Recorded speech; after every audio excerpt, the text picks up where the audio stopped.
his legal signature used without his consent or knowledge? And that's not just the president or me raising those questions, Caitlin.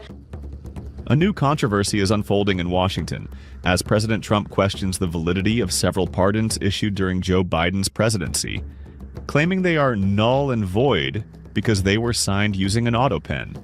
The White House press secretary addressed this issue head-on during a press briefing. Was his legal signature used without his consent or knowledge? And that's not just the president or me raising those questions, Caitlin. According to the New York Post, there are Biden officials from the previous White House who raised those questions and wondered if the president was even consulted about his legally binding signature being signed onto documents. And so I think it's a question that everybody in this room should be looking into, because certainly that would propose perhaps criminal or illegal behavior if staff members were signing the President of the United States autograph without his consent. Biden is on the record talking about issuing preemptive pardons to these people.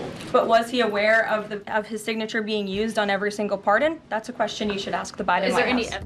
An Autopen, a device capable of replicating a person's signature, has long been used by U.S. presidents for official documents. The device, first used by President Harry Truman, became more widely adopted in modern administrations, including by Presidents George W. Bush and Barack Obama.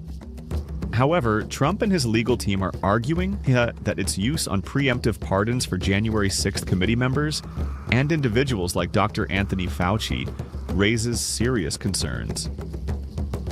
The central argument that Biden may not have personally authorized these pardons, or worse, was unaware of them entirely. From a constitutional perspective, the use of an Autopen has been legally upheld. A 2005 DOJ memo confirmed that a president can use an Autopen to sign legislation and executive orders. Presidents Obama and Bush both signed bills into law using the Autopen while traveling abroad. But the bigger question here is intent. Was President Biden actually aware of these specific pardons being issued in his name? And if he wasn't, that could mean a breach of executive authority. It would suggest unauthorized actions by White House staff, which could have serious legal implications. If a president's signature can be applied without their explicit consent, that raises concerns about internal controls within the executive branch. It looked like we had an Autopen for a president, and we would have been better off if we had, probably. But it looks to me like, that's a big subject. I'm sure you won't ask about that, but the whole subject of Autopen, did he know what he was doing? Did he authorize it? Or is this somebody in an office, maybe a radical left lunatic, just signing whatever that person wants? That's not what it's all about. I never use it. I mean, we may use it as an example to send some young person a letter. It's nice, we get thousands and thousands of letters and letters of support for young people, for people that aren't feeling well, etc. But to sign pardons and all of the things that he signed with an Autopen is disgraceful. The former Biden officials, however, has dismissed these claims. A statement from former Biden officials suggests that all actions taken were legally sound and in line with historical precedent.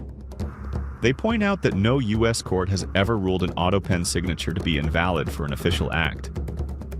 Meanwhile, legal experts argue that Trump's attempt to void these pardons may lack legal standing. As this controversy unfolds, the key questions remain. Did Biden knowingly approve these pardons? Was his signature used without consent? And does Trump have the legal authority to challenge them?